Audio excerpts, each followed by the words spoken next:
Kampung Jabang Mayit, petaka selamat datang. Bagaimana jika ada rahasia tertentu di suatu kampung yang telah memakan banyak nyawa, tiba-tiba harus terbongkar oleh seorang pemuda bernama Arya Pradipta. Karena masih bersangkutan dengan keluarga besarnya sebagai ritual yang berkaitan dengan kelangsungan banyak nyawa. Bahkan sejak dalam kandungan, setiap bayi sudah menanggung risiko kehilangan jatah hidupnya. Jika mengetahui dan menjadi saksi sebuah rahasia di balik ritual neloni, pilihan untuk keluar dari kampung Jabang Mayit tidak akan pernah terjadi terkecuali meninggalkan nyawa. Jangan mengganggu ritual kami kalau kamu ingin keluar dari kampung ini hidup-hidup, ucap Nita. Tiba-tiba matanya berputar, hanya menyisakan warna putih di bola matanya. "Nita, minggir!" teriakku. Bahkan aku tidak menyadari wajah Nita sudah berubah menjadi nenek-nenek dengan kulit yang sangat tua. Terlihat sedang mengunyah sesuatu, mulutnya perlahan terbuka. "Tangan bayi," ucapku perlahan, sangat ketakutan. Apalagi badan Nita terasa semakin berat sekali. "Minggir, Nita!" teriakku sangat kencang. Bahkan sekuat tenaga aku berusaha menyingkirkan badan Nita. "Aborsi, kampung itu benar, Kang. Berarti," ucapku, "dulu lebih parah sampai ada ritual neloni di sisi lainnya. Ritual pemakaman bayi dalam kandungan untuk sebuah ilmu sakti. Orangnya masih hidup, susah sekali mati," ucap Kang Panjul perlahan. "Kang," ucapku, karena melihat dari kejauhan seorang nenek yang pernah aku lihat 2 kali di hutan dekat pohon besar di dalam rumah bersama Pak Ageng. Tiba-tiba sudah berdiri di kebun singkong. Jaraknya tidak terlalu jauh dengan aku dan Kang Panjul yang sedang duduk. "Sialan si Ella, untuk memakan ini tidak kamu makan, Arya." "Cuih," ucap Kang Panjul sambil memuntahkan darah dalam mulutnya beserta ludahnya yang masih berwarna merah darah. "Kang, itu siapa?" ucapku sambil menepuk keras pundak Kang Panjul.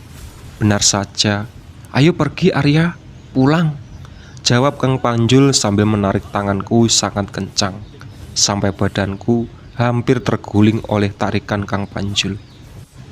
"Jangan-jangan," ucapku perlahan, detak jantung yang semakin kencang teringat perempuan sore tadi yang dibonceng Barjo. Lagi-lagi aku mendengar suara langkah di belakangku yang semakin mendekat.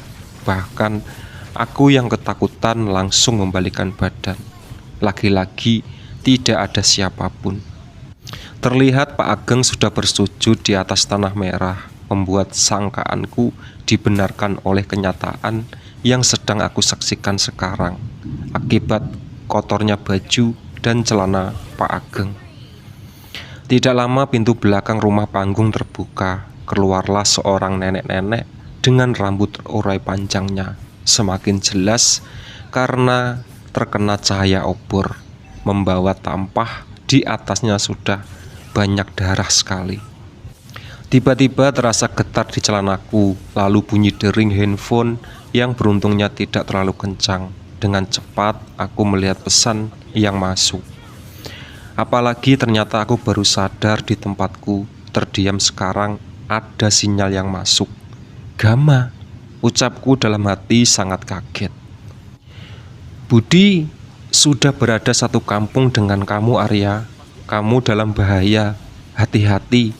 Aku cukup kaget dengan isi pesan dari Gama, apalagi posisiku dalam keadaan seperti ini. "Di sini Arya, di sini." Tiba-tiba sudah duduk di sebelahku dengan rambut panjang berwarna putih terurai kusut, hampir menutupi setengah wajahnya, membuatku ingat pertama kali melihat Nitoh di belakang rumahnya. "Nitoh?" Ucapku kaget dengan nafas yang sudah tidak teratur lagi. Tangan Nito bergerak cepat, sudah berada di leherku. Cengkeramannya sangat kuat untuk ukuran seorang nenek, apalagi menggunakan satu tangan. Anehnya tangan yang berada di jendela sudah hilang begitu saja. Sudah saya ingatkan, jangan mengganggu, darahmu segar, apalagi keturunan kakek kamu, ucap Niitoh dengan tenaga yang sangat kuat, bahkan langsung mengarahkan kepalaku ke samping agar menatapnya. Padahal sekuat tenaga sudah aku tahan. Lepaskan!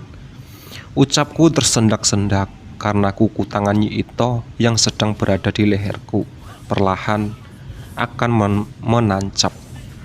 Memang anaknya Abar bagus akhirnya berurusan dengan keturunannya, ucap Niitoh yang sudah dekat sekali dengan wajahku. Terekan adalah calon anak yang keluar terpaksa dari rahim. Sebelum dimasukkan roh, Sukma namun sudah mempunyai tempat dan karena mengalami itu tidak mengerti. Maka dianggaplah sebuah masalah sepele, tidak diurus dan akhirnya jadi sasaran tempat kasab jin. Roh-roh yang tersesat tanpa mempunyai tempat membentuk seperti wujud anak-anak atau bayi. Bukan, tunggu sebentar. Harusnya terdengar sampai di sini. Kamu harus mendengarkan sendiri, ucap Budi dengan kepalanya melihat ke arah belakang rumah.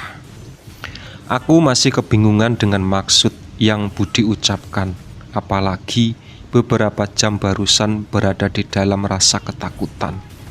Nah ini, dengarkan, Arya, biar kamu juga percaya, bentak Budi tiba-tiba. Apa, Bud? Tidak mendengar apapun, ucapku. Tiba-tiba tangisan bayi aku dengar, namun cukup pelan. Suara tangisan bayi, Bud? Tanyaku. Budi tidak menjawab, hanya menganggukkan kepala saja. Perlahan suara tangisan itu semakin jelas aku dengar. Sesekali bebarengan dengan suara teriakan perempuan yang pernah aku dengar sebelumnya di rumah Niitoh yang sangat persis sekali. Membuat bulu pundakku berdiri begitu saja. Tiba-tiba terdengarlah suara nenek yang sedang tertawa sangat kencang masuk dalam telingaku yang langsung membuat sekujur tubuhku merinding. Apalagi suara-suara itu membawa aku kembali pada ingatan kejadian aneh di kampung ini dari arah hutan tepat di rumah Niitoh berada. Bud, ucapku tiba-tiba saking ketakutannya karena pikiranku sudah tidak terkendali memikirkan keadaan bapakku sendiri. Karena ulah kakek kamu meninggalkan semua ini, dilanjutnya oleh anaknya Ageng dan sekarang akan dilanjutkan juga oleh bapak kamu Akbar, ucap Budi membentak dengan wajah yang kesal melihat ke arahku.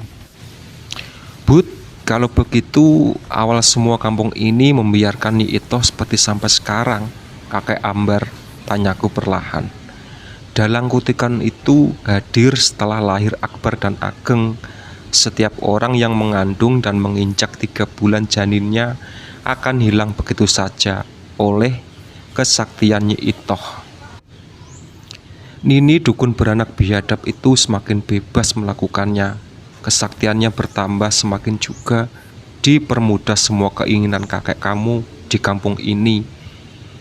Hingga kutuklah kampung ini dengan sebutan Kampung Jabang Bayi. Warga memilih diam daripada harus mati, ucap Budi menjelaskan perlahan sambil matanya terus memperhatikan sekitar. Tidak lama Barja berjalan ke depan barengan dengan Niitoh. Keluar dari pintu dapur, aku yang melihatnya jelas sedang membawa wadah tampah. Langsung terasa berdiri bulu pundakku, apalagi beberapa kali sudah mengelap keringat. Lihat, perhatikan siapa itu, ucap Budi perlahan. Bapak keluar dengan hanya menggunakan sarung hitam yang melilit di pinggangnya. Ketika tangan kirinya Niitoh menunjuk bapak langsung bersujud beberapa kali dan duduk bersila. Bud, ucapku. Ikatan ritual akan dilakukannya, nyawanya akan hilang Akbar, jawab Budi perlahan. Suara-suara teriakan perempuan langsung terdengar jelas. Suaranya seperti sedang mengelilingi rumah. Namun aku ingat jelas, teriakan ini persis sekali seperti teriakan perempuan di rumah Ni Itoh malam itu. Arya, Panjul Arya, cepat ke kamarnya, cepat. Aku hanya diam mematung. Bahkan ketika Mbak Ella dan Kang Panjul membuka pintu, suara itu semakin jelas dibarengi dengan suara tangisan bayi di dekat jendela. Ucapku barusan Budi langsung terbukti. Ucapku dalam hati. Bawa Arya ke tengah rumah, Jul, bentak Mbak Ella dengan keras. Angin kencang terus saja membentur jendela, beberapa pintu dapur, ruangan depan dan semua yang terdapat. Jendela terkena hembusan angin yang tiba-tiba brutal, seperti ada yang memerintahnya. Ayo ikut aku Arya, ucap Kang Panjul sambil menarik tanganku. Bahkan aku langsung diseret oleh Kang Panjul. Badanku sulit bergerak, sementara pikiranku terus mengingat sumpah yang Budi ucapkan sebelum kejadian aneh seperti ini. Tangisan bayi dan suara teriakan perempuan kini dibarengi juga suara nenek-nenek yang tertawa menakutkan, membuat Mak Ella dan Kang Panjul yang sudah berada di dekatku langsung kaget. Si gondrong, ucap Kang Panjul yang posisinya duduknya melihat ke arah jendela dapur. Malam kematian kakek Ambar seperti ini, ucap Mak Ella. Kang Panjul langsung mengencangkan tali golok di bagian pinggangnya. Akan datang sekarang, Mak? Tanya Kang Panjul. Mak Ella hanya menggelengkan kepala saja dengan wajah yang sangat tegang. Apalagi suara pasir dan bebatuan kecil semakin terdengar jelas. Suaranya berasal dari genting rumah, sama halnya ketika aku dan Budi berada di dalam kamar.